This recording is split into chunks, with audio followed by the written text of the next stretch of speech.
ትምህርት አያስፈልግም ማክሲማም 30% በእኔ ተሞክሮ ማለት ነው 30% በላይ ትምህርት መሄድ አያስፈልግም ነው አያስፈልግም። ፐርሰናሊ you need to focus on your goal on your own goal ከእናንተ ምንድን ላይ ነው እናንተ ልዩ የሆነ ተሰጥኦ ማንኛውም ሰው ተሰጥኦ አለው አይደል ናቹራሊ የሚሰጠናል ናቹራሊ ስንመጣ ይዘህ ነው የምንመጣው ማለት ነው። ስለዚህ 30% ከተማራችሁ በኋላ ምንድነው ማድረግ ያለባችሁ የእናንተን ተሰጥኦ መፈለግ መቻል አለባችሁ። አንድ ሰው ለምሳሌ ተሰጥኦ ነጋዴ ሊሆን ይችላል፣ ዶክተርም ሊሆን ይችላል፣ ገበሬ አርሶ አደር ሊሆን ይችላል፣ ማንኛውም ሊሆን ይችላል ማለት። ስለዚህ ተሰጥኦን መፈለግ አለበት። ተሰጥኦን ፈልጎ ከዛ በኋላ you need to focus on your career እዛ ላይ ብቻ ላይ ነው በቃ ፎከስ አድርጋችሁ የነገ ህይወታችሁን መቀየር የምትችሉት በሱ ስታይል ነው ማለት ነው እንጂ በቃ through education only one direction እንደዚህ የምናስብ ከሆነ ህይወታችን በፍጹም ልንቀይረው አንችልም። ሂደን መጨረሻ ላይ ጊዜያችን ካቃጠልን በኋላ ዝም ብለን በቃ አየር ላይ የምንቀር ሊሆን ይችላል ማለት ነው። ለምንድን ነው የኛን ተሰጥኦ ስላላወቅን ማለት ነው።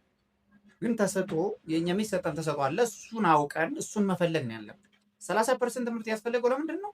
ለማንበብ፣ ለመጻፍ፣ መደመር፣ ማካፈል፣ መቀነስ በቃ እነዚህን ከቻልን በቃ ቤዚክ የሚባል ነገር ከቻልን በቂ ነው። ሌላ ላንጉጅ ምናምን ጋር ስንመጣ እሱ ሌላ ሴክተር ነው። የግድ ትምህርት መማር አያስፈልግም። ዩኒቨርሲቲ ገብቶ ግራጁዌት ማድረግ አያስፈልግም። ለምሳሌ አንድ ሰው አረበኛ መማር ቢፈልግ በቃ ራሱን የተለያዩ ሶሻል ሚዲያዎች አሉ፣ ቋንቋ የሚያስተምሩ ትምህርት ቤቶች አሉ። እዛ ውስጥ ገብቶ መማር ይችላል ማለት ነው እንጂ የግድ እንግሊዝኛ ለምሳሌ አሁን ፐርፌክት መሆን አለብኝ ብሎ አንድ ተማሪ ታርጌት አድርጎ እሱን ብቻ የሚንቀሳቀስ ከሆነ ይህ ተማሪ በእንግሊዝኛ ግራጁዌት አድርጎ ማስተሩን ቢሰራ ፐርፌክት ላይሆን ይችላል። በቃ ሹር መነግራቸውን ነገር ማለት ነው ከኔ ህይወት ተሞክሮ የምትወስዱ ከሆነ ምንድነው ማድረግ ያለበት? ይሄ ተማሪ እንግሊዝኛ ፎከስ ላይ ይሄ ተማሪ ምንድነው ማድረግ ያለበት? እንግሊዝኛ በቃ 100% ማወቅ አለብኝ ካለ በቃ እንግሊዝኛ ላይ ፎከስ አድርጎ የግድ ትምህርት ቤት ብቻ መሄድ አይደለም። ከሌላ በእንግሊዝኛ ብቻ የሚያወሩ ሰዎች ሊሆን ይችላል እነሱ ጋር ኮሚኒኬት ማድረግ የግድ ሎካሊ የሚነገረው እንግሊዝኛ ትንሽ ከዚያኛው ከነሱ ናቹራሊ በቃ የእንትን ማዘር ታንጋቸው አድርገው ከሚናገሩት ቋንቋ የተለየ ሊሆን ስለሚችል የግድ የዛን ቋንቋ ተወላጅ ከሆነ ሰው ጋር ኮሚኒኬት ቢያደርግ ኖር የተሻለ ነው የሚሆነው ማለት ነው እንጂ የግድ ትምህርት ቤት እዛ ጋር ቆሞ ምንድነው እኔ በጣም ማለት ያየሁት ነገር እንግሊዝኛ ሊያስተምር ይገባል፣ ግን አማርኛ ወይም የሆነ ቋንቋ አውርቶ ነው የሚወጣው። ላይክ ይጀምራል፣ ላይክ የተወሰነ እንግሊዝኛ ይሄዳል። ከዛ በኋላ ላይክ ሄዶ ወንቱ ኮንቲኒው ዊዘት ላይክ ምን ያደርጋል? ያን ይተውና ወደ ሌላ ነገር ወይ የሆነ ፕሮግራም የሆነ ነገር ያቀርባል።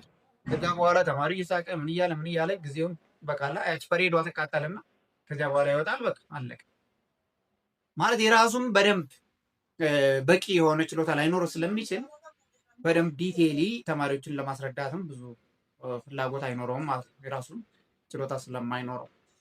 ስለዚህ ምንድነው ዋናው ታርጌቱ አንድ ተማሪ 30% ከተማረ በኋላ ይሄ እንደኔ ፊሎሶፊ ነው፣ እንደኔ ህይወት ተሞክሮ ነው። እኔ ነግራቸዋለሁ ከዚህ በፊትም ከ1 እስከ 12 እስከምጨርስ ድረስ አንደኛ ሰውጣ የነበርኩ ተማሪ ነኝ። ከዛም በኋላ ዩኒቨርሲቲ ገብቼም በዛው መልኩ ነው ባችለር ዲግሪን ጨረስኩኝ በኮምፒውተር ሳይንስ። ከዚያ ማስተርሴን ደግሞ በማስተር ኦፍ ቢዝነስ አድሚኒስትሬሽን የጨረስኩ።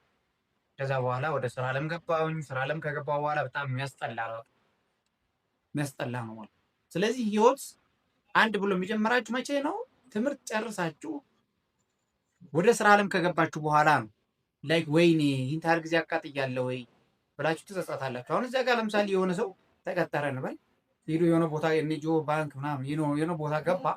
ከዚያ ከገባ በኋላ ምንድን ነው በዛች ነው በቃ ቁጭ ብሎ ነው የሚሆነው፣ እስረኛ ነው የግሉን። አንድ ሰው ደግሞ የግልህን የሆነ ነገር ለምሳሌ ጭንቅላት ማይንድ የሚያዝ ነገር አለ አይደል? ይሄን አድርጌ ይሄን ባረግ ህይወት የተሻለ ሊሆን ይችላል። ነገ የተለያዩ ድርጅቶች ማቋቋም አለብኝ፣ እንደዚህ አይነት የተጎዱ ዜጎችን መርዳት አለብኝ፣ እኔ እንደዚህ አድርጌ የሆነ ቦታ ሄጄ ስኬታማ መሆን መቻል አለብኝ፣ ወደዚህ ሀገር መሄድ አለብኝ፣ እዚህ ሀገር ሄጄ እንደዚህ አድርጌ ሰርቼ ተመልሼ ከዛ ደግሞ አገሬን በዚህ መልኩ መቀየር አለብኝ ብሎ በስፋት የሚያስብ ሰው አንድ ቦታ ቁጭ ብሎ እንደ እስረኛ መዋል መቻል የለበት፣ መንቀሳቀስ መቻል አለበት። ይሄ የኔ ፊሎሶፊ ነው። እንዲያውኑ ካልተንቀሳቀሰ በፍጹም የተገደበ ነው። የእሱ ስኬት ቢሄድ እንኳ ከራሱ ቤት አልፎ ሌላ ቦታ መድረስ አይችልም ማለት ነው። ከራሱ ቤት አልፎ ሌላ ቦታ መሄድ አይችልም። ምንም እዚያ የሚሄድበት አቅም ኢነርጂም የለውም ማለት ነው። ከመጀመሪያ አንድ ሰው ለምሳሌ ተቀጥሮ እየሰራ ነው ያለው፣ በወር 30 ሺህ ብር ያገኛል። ይህ ሰውዬ አሁን ሀገሩን ይቀይራል ብላችሁ ታስባላችሁ? እንደኔ ፊሎሶፊ አይችልም በፍጹም። ማይችለው ምንድን ነው? ይህ ሰውዬ 30 ሺህ ብር እያገኘ ነው የወር ደመወዙ። ከዚያ የቤት ኪራይ ይከፍላል፣ ጤፍ ያስፈጫል፣ የተለያዩ ትራንስፖርት ኮስቶች አሉ፣ የተለያዩ ኤክስፔንሶች አሉ የምናውቃቸው ማለት ነው። ስለዚህ እነሱ እንትን እያለ በቃ ህይወቱን እዚያው ቤት ውስጥ ያለ ላይፉን ነው እንትን የሚለው ይሄዳል። ቤት ውስጥ ያለ ላይፉን ያመቻቻል። አሪፍ ሶፋ ይኖረዋል። በቃ የተለያዩ ፈርኒቸሮች ምናምን ይገዛል። እንደዚህ ጥሩ ቴብል ምናምን ያሉ የቤት እቃዎችን ያሟላል። እነሱን ካሟላ በኋላ ያው ዝም ብሎ ከስራ ወደ ቤት፣ ከቤት ወደ ስራ በቃ እንደሱ እያደረገ ላይፉ ይቀጥላል ማለት ነው እንጂ ምንም የተሻለ ወጥቶ እኔ በቃ እንደዚህ አድርጌ ይህን ድርጅት አቋቁሜ እንደዚህ አድርጌ ያ ድርጅት የተለያየ ቢዝነስ ድርጅት ሊሆን ይችላል። ለምሳሌ የሆነ ፋብሪካ ሊሆን ይችላል። ፋብሪካ ለምሳሌ የውሃ ፋብሪካ ሊሆን ይችላል። የተለያየ ማስቲካ ምናምን ሊሆን ይችላል። ትናንሾች ጋር ስንል ማለት ነው። ትላልቅ ፋብሪካ ደግሞ ሊሆን ይችላል። ብረት የሚያመርት ቆርቆሮ፣ የተለያየ ሲሚንቶ ማለት ነው። የተለያየ እንትን የሚያመርት ሊሆን ይችላል። እሱን የማሰብ አቅሙ በጣም ውስን ነው። ምንድን ነው ታርጌቱ? በቃ እዛ ስራ ቦታ ሲሄድ ያችን ስራ ቦታ ነው። ይህን ታልወጣ፣ ይህን ታልገባ፣ ይህ ከሰርን፣ እንደዚህ ሆነ፣ ደሞዜ መቼ ትደርሳለች፣ ቀኗን ያስባል። ከዚያ አልፎ ደግሞ ይጨቃጨቃል እዚያ ሰራተኛው ጋር። ከዚያ ቦስ አለ፣ ከቦሱ ጋር ይጨቃጨቃል። ከዛ ሚቲንግ አለ፣ በየሰዓት ሚቲንግ መቅረብ አለብህ። በዚህ ቀን ደግሞ የሆነ ቦታ ይላካል። የሆነ ቦታ ሄዶ ያን መልዕክት አድርሶ መመለስ አለበት። ከዚያ ሪፖርቱን ማስገባት አለበት ምናምን ነገር። ምንድነው ላይፉ እንደዚያው ነው የሚቀጥለው በቃ እንጂ የተለየ ዋይድሊ ወጥቶ ከዛች ሬንጅ ውስጥ ወጥቶ ሌላ ዋይድሊ እንዳገር አቀፍ የሚያስብበት ታይም የለውም ማለት ነው። እውቀቱ ቢኖረው የሚያስብበት ታይም የለውም። ስለዚህ የምንድን ነው እንደዚህ አንድ ቦታ ታስሮ ቁጭ ብሎ የመቀመጥ ባህሪ ነው የሚያስከትለው ማለት። ስለዚህ እሱ አይሆንም፣ በቃ አይሆንም። እኔ ለዛ ነው በቃ ስራም አይሆንም ብዬ ወጣሁ። የተለያዩ ሰዎች አሉ ወርልድ ዋይድ ከትምህርት ቤት ድሮፕ አውት አድርገው ኢትዮጵያ ውስጥም አሉ። በዓለም አቀፍ ደረጃም በጣም ብዙ ናቸው። እነሱን አሁን በቀጣይ ቪዲዮ ማሳያቸው ይሆናል። ሙሉ ላይፍ ሂስትሪያቸውን ማለት ነው። ሙሉ ላይፍ ሂስትሪያቸውን አሳያቸዋለሁ። ምን አይነት ላይፍ አሳለፉ የሚለውም ማለት ነው። ከዛ በኋላ ነው ህይወታቸውን አንድ ብለው እንደገና ይጀምሩና በቃ የደለ ስኬት ላይ ተሰቅለው እናያቸው።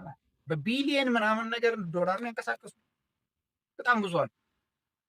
ስለዚህ ምንድነው እኔ ፐርሰናሊ እንደኔ ፊሎሶፊ ማለት ይሄ ቀጣዩ ትውልድ በጣም እየሞተ ስላለ ነው። አክቹዋሊ ወደ ሶሻል ሚዲያ ልመጣ ምንም ቅዱ ፕሮግራም አልነበረኝም፣ ግን ነገሮቹን ሳያቸው በቃ ውስጤ በጣም በጣም የሚሰማ የሚቃጠል ነገር አለ ውስጣችሁ እየተመላለሰ ምናምን ነገር እና ሳየው ትውልዱ እየሞተ ነው ያለው። ስለዚህ ቢያንስ ይህን እየሞተ ያለ ትውልድ የተወሰነ በተሻለ አቅም ምን አይነት አቋም ይዞ መውጣት እንዳለበት፣ ምን አይነት ጎልስ ታርጌት አድርጎ መንቀሳቀስ አለበት፣ ነገ ምን አይነት ህይወት ይገጥመዋል። ለምሳሌ ዛሬ 4 ክፍል 5 ክፍል 6 ክፍል 8 ክፍል ታች ክፍል ያሉ በቃ ፕራይመሪ ሌቭል ላይ ማለት ፕራይመሪ ሌቭል ላይ ያሉ ተማሪዎች ምንድነው የሚያስቡት? ወጠን ግራጁዌት አድርገን ምናምን የሚያስቡት ነገር አለ። በጣም ትልቅ ነገር ኤክስፔክት አድርገው ይሄዳሉ። ያ ኤክስፔክቴሽናቸው የሆነ ቦታ ሄደው ግራጁዌት ካደረጉ በኋላ የሚያገኙት ሪዛልት በጣም የተለየ ሲሆን ያኔ በጣም ሞራሊ ይጎዳሉ። ዲሞራላይዝ የሆኑና አልሆነ ቦታ ጫት ይቅማሉ፣ ያጨሳሉ፣ መጠጥ ቤት ነው ወዲያ ወዲህ የሚሉ በጣም የሚያስጠላ ህይወት የሚያሳልፉ ሰዎች ስላሉ፣ ስለዚህ እነዚህ ምንድን ነው መጀመሪያ ትምህርታቸውን እየተማሩ ፎከስ አድርገው ጎላቸውን የሆነ ቦታ ሴት አድርገው ነበር። ያ ሴት ያደረጉትን ጎል ማግኘት አልቻሉም ማለት ነው። በዚያ ምክንያት ነው ሜንታሊ ዲሞራላይዝ ሆነው እንዳልሆነ ሆነው በቃ ውጭ ላይ ይወድቃሉ፣ ያጨሳሉ፣ ይቅማሉ፣ ይጠጣሉ፣ እንዳልሆነ ሆነው ህይወታቸው ይባላሽና በዛ የሚቀሩት ማለት ነው።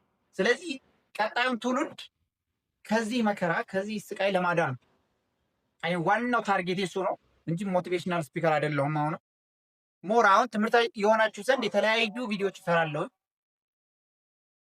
ከትምህርት በቃ ድሮፕ አውት አድርገው ህይወታቸውን የቀየሩ ሰዎች በትምህርት ዓለም ደግሞ ሂደው ምን ያህል ለፍተው ፋይናል ያገኙት ሪዛልት ምንድን ነው የሚለውን ብዙ ቪዲዮዎች እሰራላችኋለሁ። ከዛ ባለፈ ኖርማል እዚህ ቻናል ላይ የምታገኙት ቱቶሪያል ነው።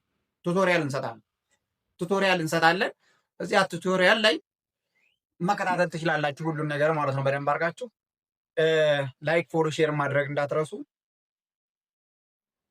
ስለዚህ ከወዲሁ ቻናሉን ሰብስክራይብ ማድረግ እንዳይረሳ። እንዲሁም ለምትወዱት ጓደኛችሁ ተማሪ ለሆነ ስፔሻሊ ነገ ህይወትህ እንደዚህ ሊሆን ይችላል፣ ነገን ስንተነብያት እንደዚህ ልትሆን ትችላለች ብለን የምናስበው ሼር ማድረግ እንዳትረሱ።